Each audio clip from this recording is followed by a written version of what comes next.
परिजन जो साथ में थे उनको सभी को चर्चा किए गया।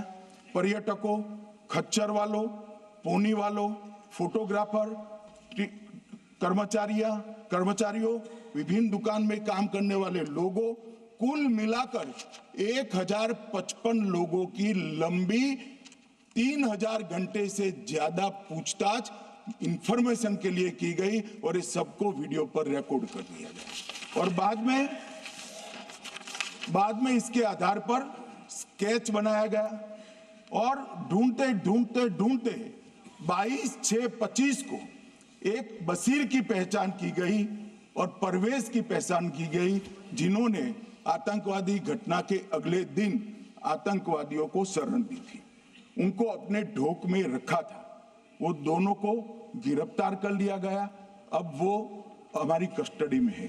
दोनों गिरफ्तार अपराधियों ने खुलासा किया कि 21/4/25 की रात को 8 बजे 3 आतंकवादी बेसरन से लगभग 2 किलोमीटर दूर स्थित परवेज ढोक में आए थे। आतंकवादियों के पास AK-47 और M9 कार्बाइन थी। जो 2 आतंकवादियों ने काली पोशाक पहनी थी और एक ने छद्म वेश किया था। खाना खाया, चाय पी और ढोक से निकलते वक्त कुछ खाना, नमक, मिर्च और मसाले लेकर वो चले गए। मान्यवर, उस वक्त हमने जिन खोखों को रिकवर किया था, इसको हमने चंडीगढ़ FSL में टेस्टिंग के लिए भेज दिया। और जब चंडीगढ़ FSL में टेस्टिंग के लिए भेजा गया तो वही राइफल से एप्को आतंकी हमला हुआ था, वो भी निश्चित हुआ।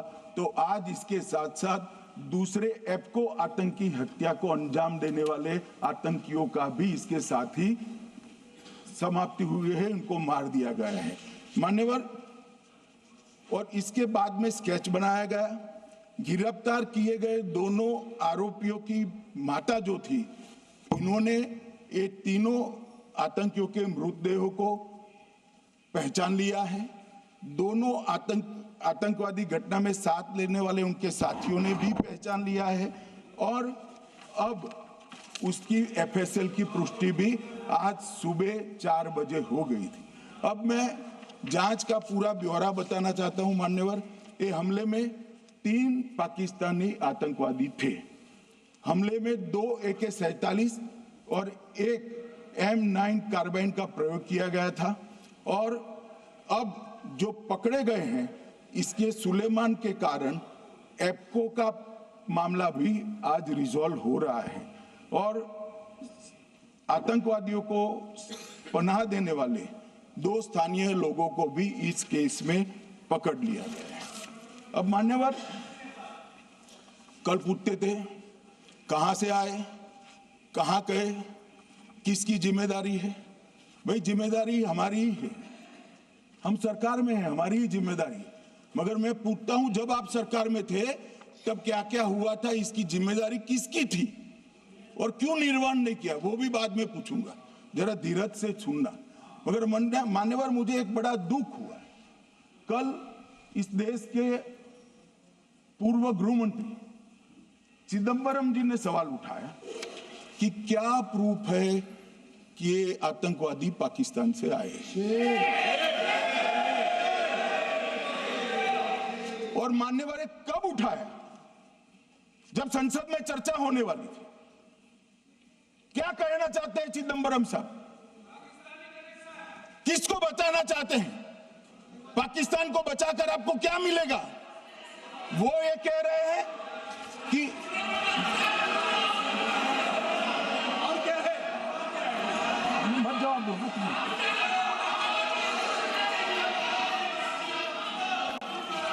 मान्यवर, हमारे पास, मैं आज चिदंबरम साहब को कहना चाहता हूं, मैं आज चिदंबरम साहब को आपके माध्यम से कहना चाहता हूं, हमारे पास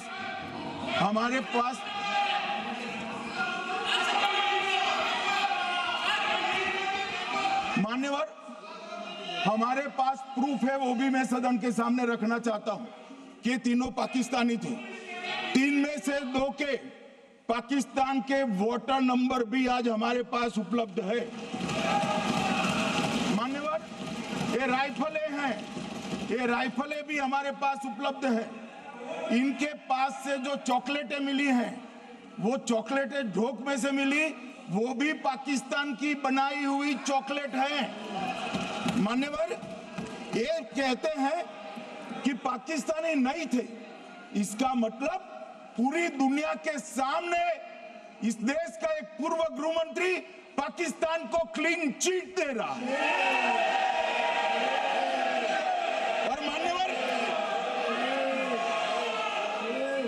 और मान्यवर, वो पाकिस्तानी आतंकवादी नहीं थे ऐसा बोलकर श्री चिदंबरम अगर पाकिस्तानी आतंकवादी नहीं थे तो पाकिस्तान पर हमला क्यों किया, वो भी सवाल खड़ा कर रहे हैं। मान्यवर, आज पूरी दुनिया ने हमारे संसद सदस्य गए थे, स्वीकारा था कि हमला पाकिस्तान ने किया है।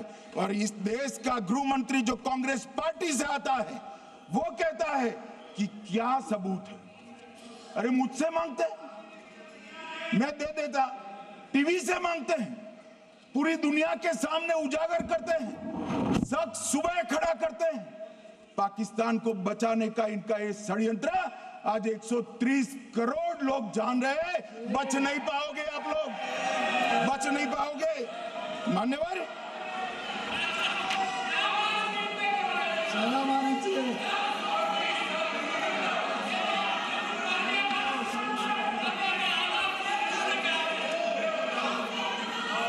मान्यवर, अब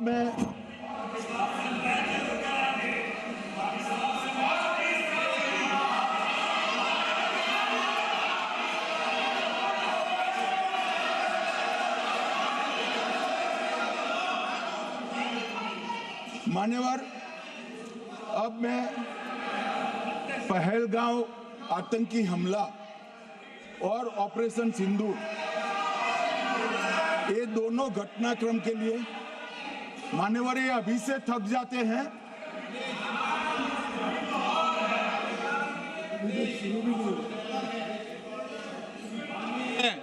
प्लीज रेडी।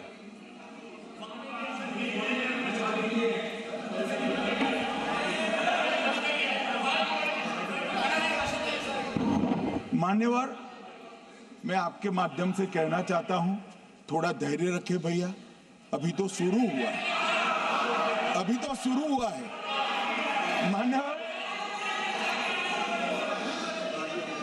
मैं पहलगांव आतंकी हमला और ऑपरेशन सिंदूर के बारे में पूरा घटनाक्रम बताना चाहता हूं। कल ढेर सारे सवाल उठाए।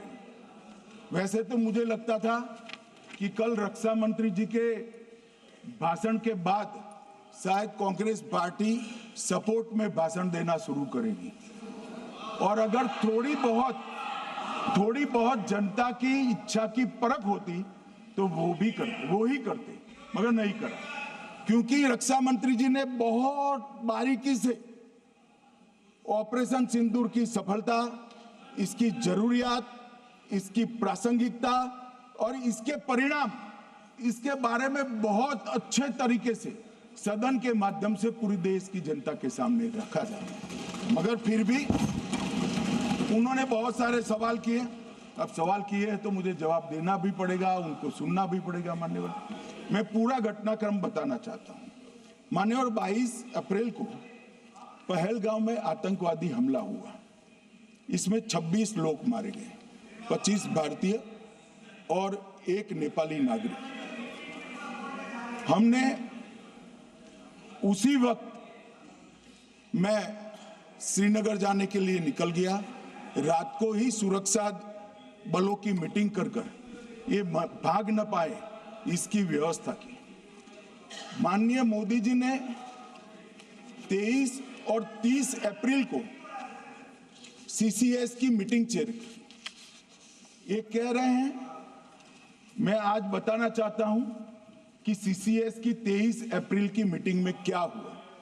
सबसे पहला कांग्रेस पार्टी का ब्लंडर था, सिंधु जल संधि, इसको स्थगित करने का काम नरेंद्र मोदी जी ने किया। हमने अटारी के माध्यम से एकीकृत जांच चौकी जो चलती थी उसको बंद कर दिया। पाकिस्तानी नागरिकों के सार्क वीजा को सस्पेंड कर सभी को वापस पाकिस्तान भेजने का काम किया।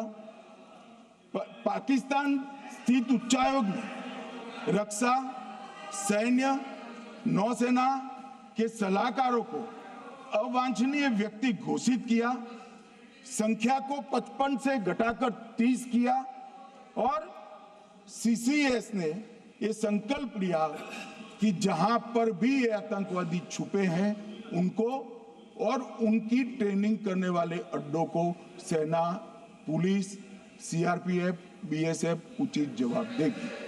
मान्यवर, जिस तारीख को ये हुआ उसी